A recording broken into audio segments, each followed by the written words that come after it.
अस्सलाम वालेकुम और आज मैं आपको फेंटोक्सोल एम टेबलेट के मुतालिक बताता हूँ जो दो मेडिसिन की कम्बिनेशन है फ्लोफेंटोक्सोल प्लस मेलाटोनिन। ये एक एंटी डिप्रेशन मेडिसिन है जो मेंटल डिसऑर्डर होती है, एंजाइटी, डिप्रेशन और टेंशन होती है, सर में जो बोझ होती है, गैस होती है, इन मसले की ट्रीटमेंट के लिए आप इस मेडिसिन का इस्तेमाल कर सकते हैं। आज मैं आपको इस फेंटोक्सोल एम टेबलेट पर कंप्लीट रिव्यू दूंगा, इसकी यूजेस, साइड इफेक्ट और कॉन्ट्राइंडिकेशन।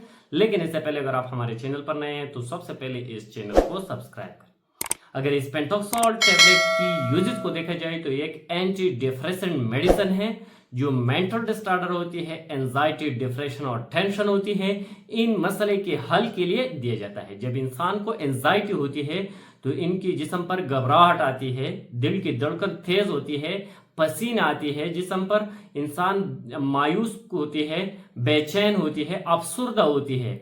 तो इन सारे मसाइल को ख़त्म करने के लिए, इन परेशानियों को ख़त्म करने के लिए, टेंशन, एंजाइटी, डिप्रेशन को ख़त्म करने के लिए, खुशहाली दिलाने के लिए आप इस मेडिसिन का इस्तेमाल करें। इसके इस्तेमाल से इंसान की जो मूड है, मूड डिसऑर्डर होती है, ख़त्म हो जाते हैं, इंसान की मूड रिलैक्स हो जाती है, एंजाइटी, डिप्रेशन और टेंशन ख़त्म हो जाती है। साथ ही ये मेडिसिन मस्कुलर स्पाज्म होती है, मसल में जो खिंचाव आती है, इन मसले को ख़त्म करने के लिए भी दिया जाता है। डिप्रेशनल इलनेस जो होती है, जो मायूसी होती है, इन मसले के लिए, गैस्ट्रोइंटेस्टाइनल ट्रैक्ट में जो मसाइल होती है, गैस्ट्राइटिस, इनको जो टेंशन की वजह से मैदा में जो खराबी होती है, गैस होती है, इन टैबलेट को आप गैस के लिए भी इस्तेमाल कर सकते हैं। लेकिन स्पेशल ये मेडिसिन मेंटल डिसऑर्डर होती है, जहनी दबाव होती है, बेचैनी होती है, अफसुर्दगी होती है, गैस होती है, जहन पर जो दबाव होती है, प्रेशर होती है, घबराहट होती है, इंसान की धड़कन तेज होती है, छोटे छोटे बातों पर बहुत ज्यादा सोचते हैं, तो ये मेडिसिन सोच को कम करने के लिए भी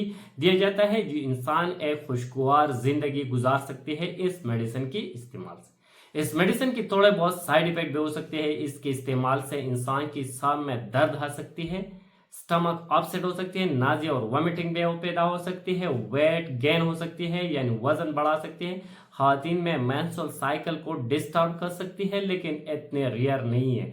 ये मुंह को भी ड्राई कर सकती है, मुंह को खुश्क कर सकती है ये मेडिसिन। डेजीनेस, ड्राउजीनेस भी पैदा कर सकती है ये मेडिसिन।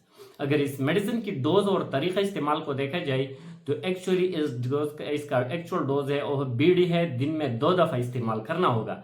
लेकिन अगर आपको तकलीफ ज्यादा नहीं है तो आप एक टैबलेट रोजाना सुबह के वक्त इस्तेमाल करना होगा या डॉक्टर के मशवरे के साथ। आपकी डॉक्टर आपको जितने भी टाइम डोज रेकमेंड किया, इतनी टाइम और डोज इसका इस्तेमाल करें। सेल्फ प्रेस्क्रिप्शन इस मेडिसिन का नहीं करना चाहिए। जब भी आप एंटी डिप्रेशन मेडिसिन का इस्तेमाल कर रही तो इस्तेमाल से पहले अपने डॉक्टर से सलाह मशवरा निहायत जरूरी है। Thank you for watching.